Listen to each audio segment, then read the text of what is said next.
बहिनी हजुर दिदी सुरु छ त एउटा चुरोट छ दिदी सुरु दिने म त अरू खान्न खोइ चुरोट त छ तर कहाँनिर रहेछ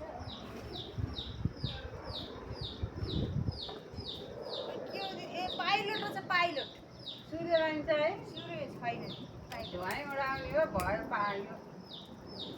अब कति हो यसको यसको अहिले बढेको भाउ यो 80 रुपियाँ पर्छ दिदी यसको ए अनि मसँग क्यास छैन तपाईँसँग ई सेवा छ मोबाइल बोक्नुहुन्छ तपाईँ मोबाइल के भन्नु तपाईँ ई सेवाकै ई सेवा के हो यो सेवा भने ई सेवा थाहा छैन तपाईँ थाहा दिदी मलाई त्यो गाउँतिर छैन त्यो गाउँतिर ए तल्लो घरमा आज त्यहाँ रोपाइ छ भने घाँस ल्याउने भने हो होइन होइन के ई सेवा भनेको अब यहाँ के अरे पैसा हालिदिने के ई सेवाबाट आफू म त 5 रुपियाँको चिया खाएन ई सेवा अनि 2 रुपियाँको टिका किनेर ई सेवा गरिदिन्छु क्यास बोकेर हिँड्ने बानी छैन अब के अनि त चुरोट खानु मन लागेको दिदी मलाई त इस्यो भने थाहा छैन मोबाइलबाट पैसा हाल्ने भनेको के थाहा मोबाइलमा गोजी हुन्छ र कि यो पाल पाल परे गोजी हो दिदी ए त्यही कस्तो पाखे यहाँबाट के यहाँबाट पसाउने हो र पैसा भनेको एउटा त्यो ई सेवा हुन्छ के एउटा नम्बर हुन्छ त्यो नम्बरमा हालेपछि तपाईँकोमा पैसा आउँछ अब कता यहाँबाट यहाँ त चार्जर गर्ने ठाउँ हो यहाँबाट नोट पर्छ त्यही त भन्छु म इस्यो भन्नुहुन्छ मोबाइलबाट पैसा हाल्ने भन्नुहुन्छ अनि म त थाहा छैन त गोजीबाट पैसा निकाल्ने चाहिँ थाहा अनि यो पाल पाल कति हो 3 टा खाने हेर्नु न पछाडि पाल तपाईँको मोबाइलमा त हाय तेरी कस्तो कबाडी पसलमा बसी एउटा ई सेवा भन्ने थाहा न होइन कस्तो दिदी कबाडी होइन किराना पसल हो यो त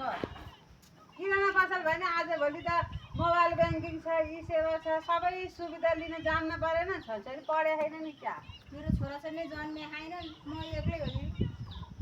यस के अनपढलाई औँठा छाप्रा छन् अनि कसले बिहा गर्ने अब यो चुरोट अब म के हाल्छ अब खानु मन लागेर त के भने औँठा छाप भने अस्ति म तल खेत पास गर्न त अनि छाप हानेर आएको यसै गरी औँठीले यस्तो 2 टाउमा हान्नु नि हान्दै यस्ता जाबासँग कुरा ल बस म के हो अचम्म हो कस्ता कस्ता मान्छे अब सहर बजारका मान्छे कस्ता हुन् गाउँमा आएर भाके साके गर्छु के हो नानी एउटा दिदी कहाँबाट आएर चुरोट मागे अनि यो पाइलोट चुरोट दिएँ ई सेवा गरिदिन्छु अरे मोबाइलबाट पैसा आउँछ अरे अनि म त गोजीबाट मात्रै पैसा आउँछ मोबाइलबाट पैसा छैन भनेको कस्तो पाखे रहेछ अरे अनि यो कबाडी पसल रहेछ अरे होइन म किराना पसल हो कबाडी होइन भने अनि के कुरा गर्नु यसो छ भने झर्केर त्यो दिदी जानुको अनि के हो दिदी यसो भनेको म त तल घाँस ल्याउने होला एक भारी भनेर घाँस छ तल एक भारी ल्याउने त्यही भने हो भने होइन मोबाइलबाट पैसा आउँछ भने कहाँ मोबाइलमा गोजी हुन्छ भने थाहा छैन नानी कहाँ कि रहेछ त्यो खोइ यसो हेर्दा हरिएला अलि झिलिमिली सहरबाट आए जस्तो छ केही थाहा छैन भने त्यसले झुक्क्याउन आँटे अनि के सिकाउ भने नि हुन्छ र नानी खोइ छैन मलाई त ई सेवा भने म त त्यो पाखाबाट घाँस बोकेर ल्याउने होला भने ठाने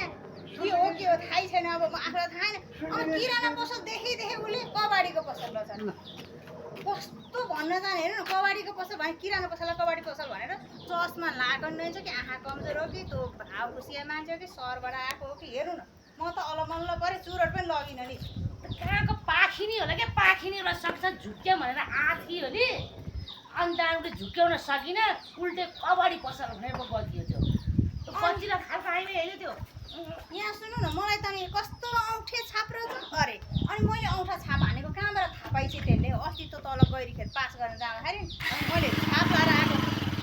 त्यो त्यहीँ रहेछ कि औँठे छाप रहेछ भन्छ मलाई त त्यो दिदीले त